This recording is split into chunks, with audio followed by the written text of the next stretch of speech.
Hi, I'm Alex Archbold, and I've been buying and selling antiques since I was 9 years old. From basements to scrapyards, I'll look just about anywhere I can to find lost antiques and collectibles. And sometimes I'll go big and buy everything. I never know what's going to happen or who I'm going to meet. This is our life, this is our adventure, and this is Curiosity Inc. I'm home, honey.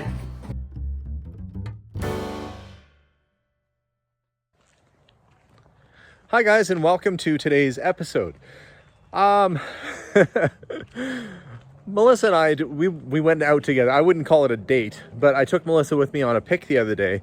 Went to a lady's house, and we were looking all around, and sounded like she had some cool stuff up in the attic, which hopefully I'll have a chance to go back for, comics and toys and stuff. But as we're standing there, we noticed that there's this giant wall filled with bins and boxes of jewelry. So I asked what she was doing with it, and it came home. Every single tray is full of jewelry. I have no idea if there's going to be anything good. Like there's watches, there's pearls, there's who knows what. So Melissa and I today, there she is, are going to go through all this truckload. It is actually a truckload of jewelry. We're going to offload it into the house, start sorting it. And we didn't pay a whole lot for it. Was it like a few $100 or something like that? Because it's mostly costume jewelry. And honestly, I'm expecting some of it to not be so great. But all it takes is a couple good pieces, like if there's Sherman, if there's some Austrian crystal or something in there for it to be worthwhile. So let's dig through, see what there is, and hopefully we'll get a few treasures out of the deal. Follow along. Almost got it all out there. I should say this isn't the largest collection of jewelry I've ever purchased. It's a lot for sure. But the most is when I inadvertently purchased the contents of a house that was full of jewelry, and that was actually good stuff. This is kind of costumey sort of stuff, but even then there's value there, you know, for what this sort of stuff sells at the store. So we're gonna go through it, pick through, and hopefully, like I said, find a few treasures. Like, you never know when you're gonna find like a good ring, or I don't know. That we're just taking a chance on this. We're gonna go through it. There's my checkbook. I'm paying for this stuff. Okay, let's get it inside and we'll start digging. This is the mess that we have in front of us right now. It might not look like that much stuff to you at home, or maybe it does. Maybe you're thinking, that's a lot of stuff. Every single box is full of something. And it looked like she was getting it ready maybe for a garage sale, you know, because she's got little price tags on things, on some of the bracelets and that. But and it's all organized. It's fairly organized. She's got some watches in a bin, and anyway, it looks like she was trying to get it organized to maybe do something with, and we ended up kind of catching it before it was all sold off individually. I don't know. Would you guys have taken a risk at a few $100 for all this? Oh, I should say that it's not just what you see on the table. It's also this massive box. It's like a 2 cubic foot box, maybe, full of stuff. Rings. You got your bracelets. You got your rings. You got more stuff. Anyway, it is just packed full. And the way I was looking at it, even if this stuff was just like generic sort of, you know, looked like maybe she was buying some at Value Village at $5 for a scarf holder, you know, that starts to add up in a hurry. And I'm hoping that there's a few things in here that are a little bit more special or unique that maybe it slipped through people's hands and they didn't know exactly what they had. Maybe like some Italian micro mosaics, maybe some nice crystal jewelry. I don't know. We don't know. So we're going to sort through all this stuff and hopefully see what goodies are to be had. And we're going to start. I guess Melissa's already started. She couldn't help it, she says. This one looks like brooches, and there's mostly pins in this one. Oh, except for those. what? Those are brooches or accent pins? Pier 1 Imports. Oh, I see. They have them like hanging from curtains. I guess you can put them anywhere. Yeah. Little Santa Claus pin. It's kind of cute. So just sifting through right now to see a little bedazzled penguin. This is kind of a cool one. Oh, yeah. Now, if we're lucky, we'll find some of these. Maybe there'll be some Sherman, because a single piece of Sherman jewelry like that is a nicer piece. That's a nice brooch. Yeah. If it's marked Sherman on the back, I'll have to take a closer look. That doesn't feel like it's going to be Sherman to me. But if we do find some Sherman pieces that a lot of people just consider costume jewelry, that's expensive costume jewelry, hundreds of dollars, sometimes more. Even sometimes, I mean, some's collectible even if it's not a high quality piece, depending on what brand it is. It's a nice little hippie pin. Yeah. It's got the peace dove with the peace symbol in the earth. This is a Boyd's Bear. Okay, yeah. I used to sell those from Home Sweet Home. Melissa used to work at ironically, you worked at kind of a collectibles shop. Yep. And you married a dude who was into stuff. Or it looks like a Boyd's Bear. I shouldn't be so Well, absolute. so we're finding some brooches and stuff already. Okay. Melissa's going through that, and I see if that is, you think that's actual turquoise? Hard to say. It just looks like it's dyed rock, but if I find a bag like this and it's turquoise, that could be quite a good score too. Some of these pieces might be a little bit more antique, and a lot. She was saying that they were getting tangled in these boxes, so she was starting to put them into individual baggies. I don't know if there's any particular rhyme or reason on how stuff was ending up where it was. But there's some interesting beads. You got some, I think that's shell. Maybe coral.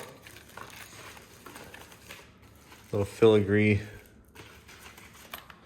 So the digging begins, and I think what I'll do is maybe we'll set aside we'll get an empty box, maybe this lid, for anything we think is a little bit better. That's a good idea. We'll drop in that lid right there. I'll put this one in. Yeah, that can go in. See, look, we're starting a fancy pile of slightly better stuff. Just to check what it is. Yeah, and hopefully by the end of this, we'll have a lot more added into our fancy pile. That's kind of a neat bracelet. Look at that, iridescent. There might even be some silver in here too. We'll have to check for stamps on some of these things. Kind of a neat bracelet. Silver tone, filigree, stretch bracelet. You got an intricate little pattern on there. I think Melissa was part of a little band. She's shaking her maracas. Yep, these. That maraca. Look, I found a crystal pendant.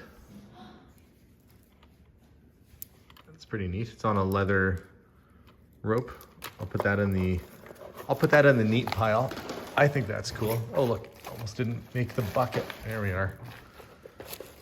The thing about buying a lot like this is you really don't know what you're getting. We just bought it sight unseen. Boy. This almost looks like it's bone. It's kind of grainy. It has that sort of,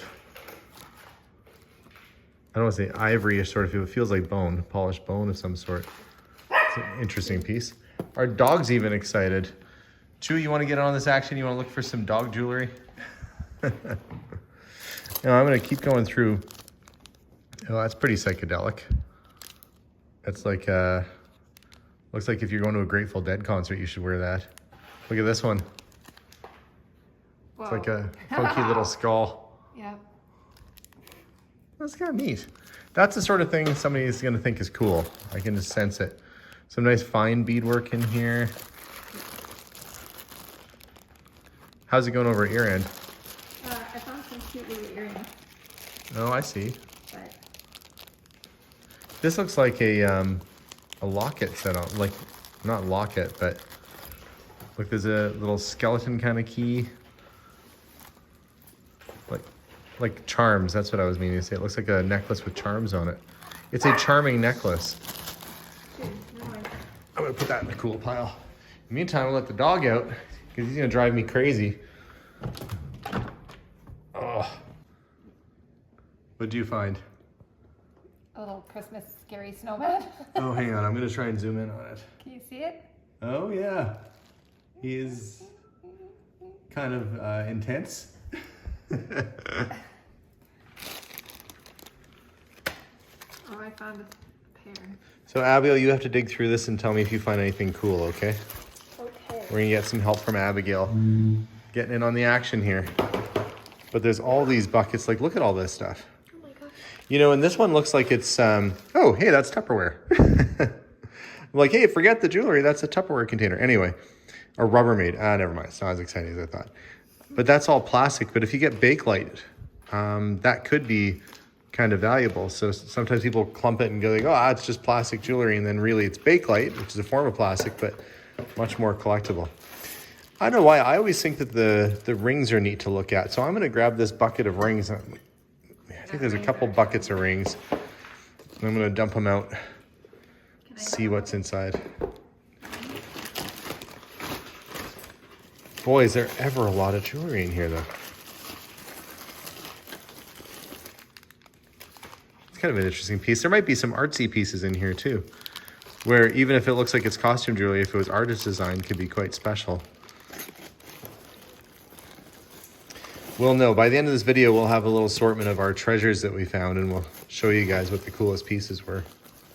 Going through some of the rings, I can kind of see right off the bat that there's some that are interesting, but they're plastic, so that has little flowers inside of it, entombed in this plastic ring, which is kind of neat. Probably not super expensive, but kind of neat. This is a rose made out of leather, like hand-tooled leather rose. And you got some costume jewelry and all sorts of things in here. And some of them are a little more interesting than others. Like that is actually kind of a very detailed ring. It's got some markings on it, but that is, it looks like a bunch of roses. You got some Cupid zirconias, or at least some diamond looking stones in there, and it's nice and, well, it's heavy. I don't know if that's good that it's heavy, but it's got some weight to it. It's kind of cool. So Melissa and Abigail are hard at work over there, digging away. I have found a few pieces that look like they're artisan made, the sort of thing you might find at like a craft fair or maybe at a small gallery, like this little tooled metal piece on a leather necklace. We got one that's pressed clay, sort of a flower pattern, and this circular piece, which is kind of built like a stained glass window almost, with bits of glass and other sort of material in there, which I can't tell you exactly what it is, but it's opaque. Really nice little assortment there. Those are 3 little pieces individually, which I could see selling for probably, you know, even like maybe $40 a piece right there, maybe more. You never know if somebody really likes it. Those will go in the bin. Of course, as you're digging through, you're also finding some things. This would have had something attached to it. It's damaged. It's missing the piece. If I'm lucky, I'll find it. This is a clip earring. Kind of cool. Being a car guy, I was looking at it going, oh, it looks almost like the Volkswagen logo. But it's not.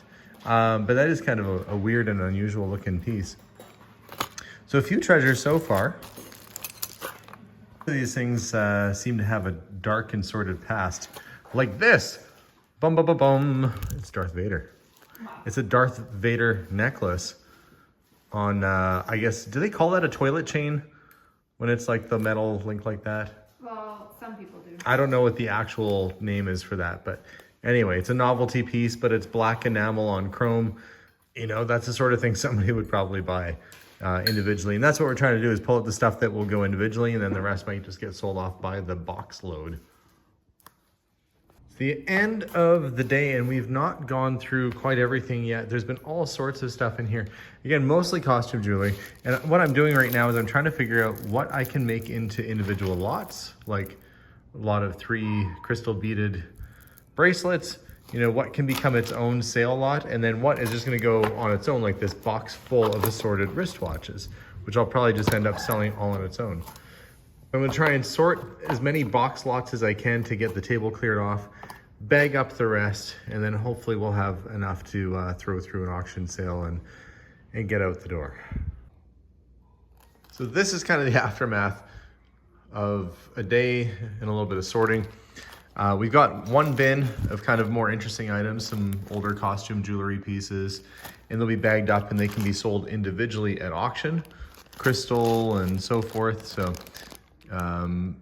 ornate costume jewelry, brooches and necklaces. So there were a few interesting pieces in there, which I think will make the purchase, just the one basket here and the few pieces I've got set aside on that side of the table, will probably equal our purchase price. Now, as for the profit, I have to turn around here. So we still have a giant box of necklaces yet to sort. And that's what I'm doing right now, going through that. But all the rest of this right over here are all going to be auction lot sold as is. So a sorted box lot of jewelry. I expect each of these boxes to go for about $20 to $30 a box at auction. And there's, 2, 4, 6, 8, 100, 2, 4, 6, 8, 2, 2, 4, 6, 8, 3, 2, 4, 6, 8, 4. So you're looking at probably $400 to $500 profit out of this purchase, which is not a bad day. And then somebody at home for, 20, 30 bucks will get a whole big box full of earrings and necklaces and what have you that they can use for crafting or building or doing what, or just you wear them. You could do that too. So it will end up being a profitable purchase in the end. Just a lot of sorting to make this all happen. But we did find some cool little pieces, and we'll see how this stuff does at the auction sale itself. There's always somebody who's gonna buy a bedazzled butterfly or, an old costume jewelry brooch. Didn't find anything really super outstanding in here, no Sherman pieces, but still there's good profit to be had in this little lot. So thanks for watching today's video, guys.